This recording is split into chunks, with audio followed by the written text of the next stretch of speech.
Hello everyone, my name is iUrBaNz, and guys, I'm just kidding. It's iUrBaNz, and we got this by the ass. Now I'm still a little sick today, so maybe my voice will still sound a little bit weird. But today we're actually gonna be doing some Photoshop, which is surprising because this was usually just sort of like a game channel and Adobe After Effects and Cinema 4D and stuff like that. But I've kind of gotten into Photoshop lately, as you've been seeing maybe in my backgrounds that they've changed quite frequently lately, and I've been getting really interested into it, learning stuff from Bullets as well, which is CaMOGaming. You guys can check out his channel, I'll put the link in the description.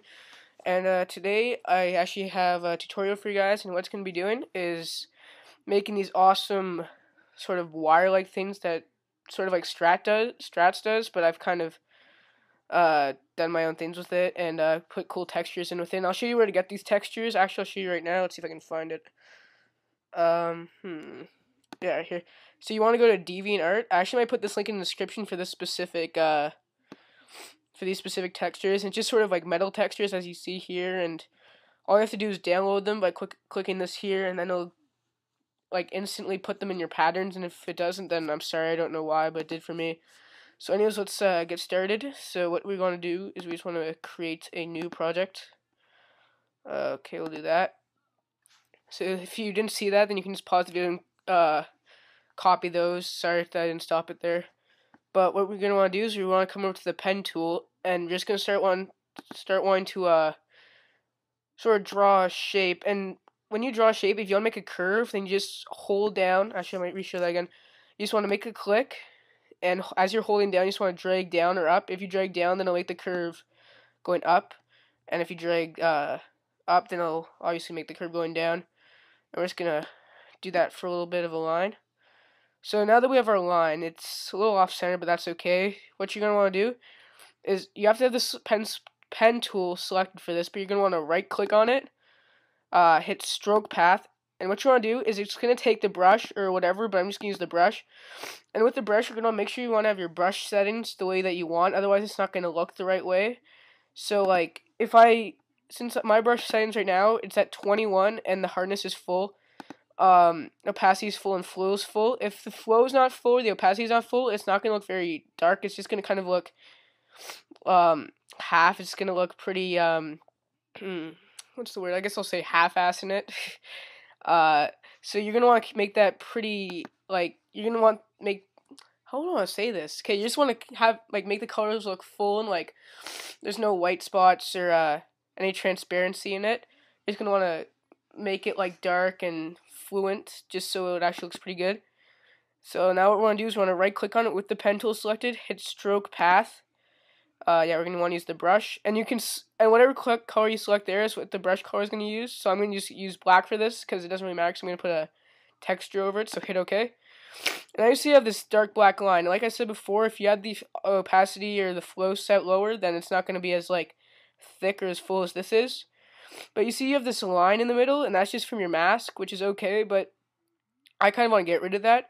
So an easy way to get rid of that to see how it actually looks is right click it with the pen tool selected and hit make selection and set the feather radius to 0 just so you don't have any like sort of smudged or transparent parts in your wire. So hit OK. And that's just going to bring up this. I know it looks kind of weird right now with all these like what's it called again? I think it's something ants, whatever. Right? And then you're just going to want to come up to select, and you just want to deselect, and everything will stay the same, but you won't have that annoying line through there. So now what we want to do is we're just going to fool around with the blending options, and you can do this however you want your layer style to be, but for this I'm just going to show you the way I like to do it. So I want to select the drop shadow, and you can select the drop shadow to how much you want it. Actually might fool around with the opacity a little bit. Let's make that a bit darker. Maybe make the distance farther away. Actually, no, let's not make that dark. Let's bring it down to like 75 would be good.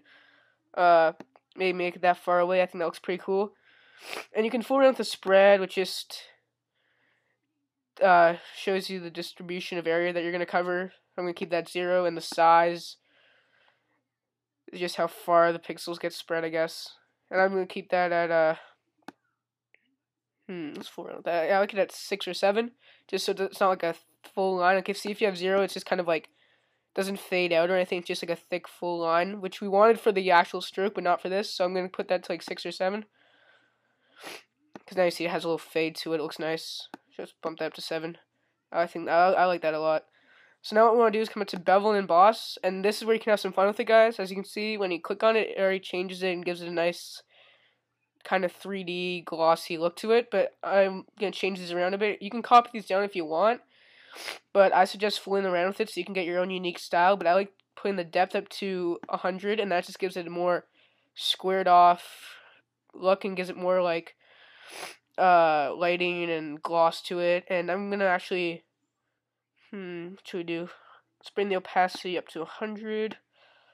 Let's take the opacity down, the shadow mode down to like 28. 28 looks pretty cool. Let's put the pattern overlay on it now, actually. And let's I think that was the one I used in the tutorial, actually. So let's use that one. Let's go back to bevel and emboss. Just keep it there. Maybe add a stroke to it. And there you go. That looks pretty good. I like that a lot.